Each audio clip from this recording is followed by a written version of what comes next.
Hello, I'm Diego. I'm here in Paris with Jonas.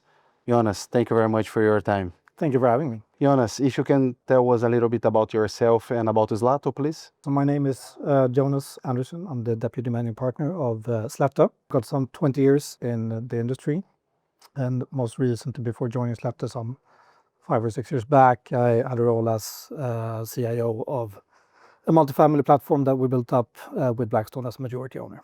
And when it comes to Slättö as a firm, we're one of the faster growing managers of real estate in the Nordics. We tripled our AUM in the last 4 years. 60 people headquartered in Stockholm, but we also have teams in Helsinki and in Copenhagen. We're a thematic investor, but we have a conviction towards residential, multifamily predominantly, light industrial, but also a flavor of hospitality hotels. The Nordic real estate market has become increasingly attractive, right? What are the key factors that make it really attractive for investments today? It's become increasingly attractive, and I think there's multiple reasons for that. One of the key themes during today's conference has been geopolitical concerns and sort of increasing volatility around the world. And I think that the Nordics provides sort of a safe haven as a very stable place in the world on a relative basis. That's one thing. We have stable state finances. 3 out of 8 or 9 AAA rated countries are found in the Nordics. It's actually also the third largest transaction market in Europe, just after the UK and Germany. Typically, we score high on transparency, ease of doing business, other important items. But also the market has been quick to reprice. It was actually Sweden and Finland, two of the Nordic countries, that together with the UK and Ireland that were amongst the quickest to reprice, so posing an attractive entry point. This would be my next question in terms of the repricing. How is the market dynamic right now with this high repricing? We work exclusively in the Nordics, but we work also across the Nordics. And the markets look a little bit differently. I think it's easy to look at Nordics as one market, but in fact, not all countries march completely in pace. Sweden, for instance, the biggest transaction market, is clearly the one with the most activity level picking up at this moment in time. On the back of pretty fundamental repricing, we saw yields going up 150 basis points for prime resi, close to 200 basis points for logistics. So a value decline in real terms of 30 to maybe 40%, depending on what segment. Now we're receiving an increasing interest also amongst international investors wanting to get into primarily resi, but also light industrial, but have historically been struggling to do so over the last few years because you really need to be local, especially in these more volatile times. So that's it for Sweden. We're seeing clear stabilization, more transaction volume, and signs of compression actually in the market. When it comes to Finland, that's a very cross-border dependent market. In the well-functioning transaction time, about 50% of transaction volume comes from international capital, typically from Sweden or from German funds. And none of those players typically are active at this point in time. So low liquidity still, probably the country in the Nordics with the weakest macro, but if you focus on the HMA, there's still solid fundamentals. So if you're local, cherry-picking assets are pretty good entry points, but still very low liquidity. And Denmark, well-functioning market, one that has been slow to reprice actually, on the back of their finance system allows for longer debt periods and less exposure to floating rates. And that has translated into a situation where Denmark hasn't been priced to the extent that Sweden and Finland has. Prime resi is up maybe 100 basis points or so, and transaction volume has been very low, but a very attractive market, but also a competitive one. Lastly, Norway, also part of Nordics, stands out in the sense it's a very domestic one. Typical way of doing business is local JVs being set up and those kind of structures. Cost of financing is actually substantially higher compared to the other parts of the Nordics, maybe as high as 200 basis points on the back of a higher interest rate.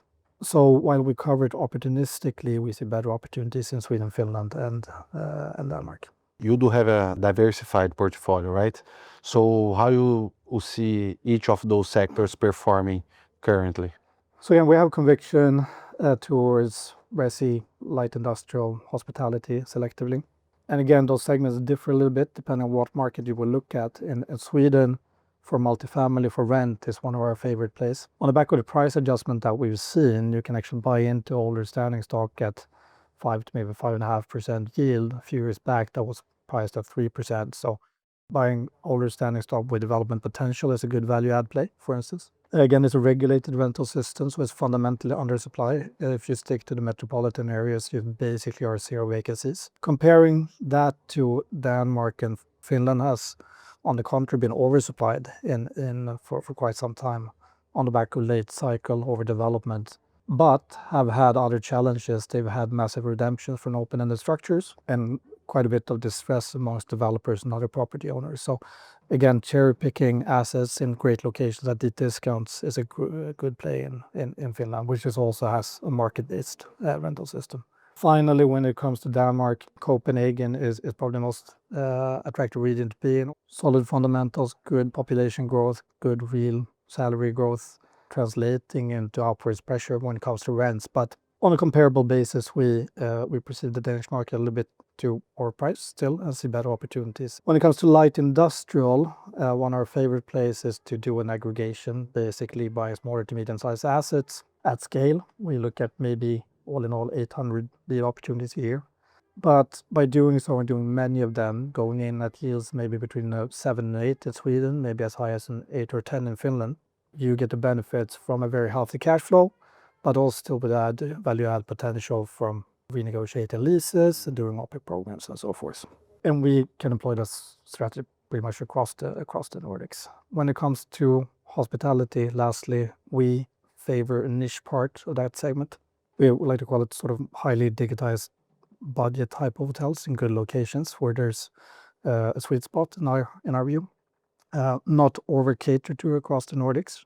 We tend to partner up with operators that are leaning around low on F&B, but focus on offering a high quality room product at a superior price point.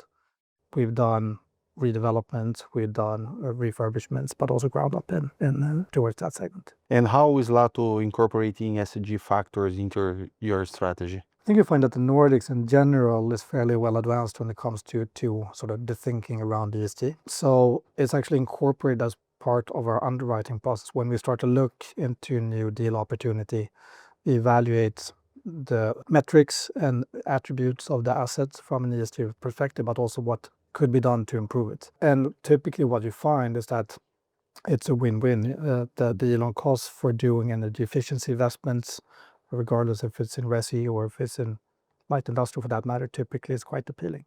And what is the main benefits of being a part of the GRI Institute? We're a fairly new member. This is our first year actually, but having been as a visitor a few times before, I think it strikes me as a unique setting in the sense of being able to gather so many decision makers in the same place at the same time. And also when it comes to the format, which is very open and generous in that sense. So we greatly appreciate that, being part of GRI.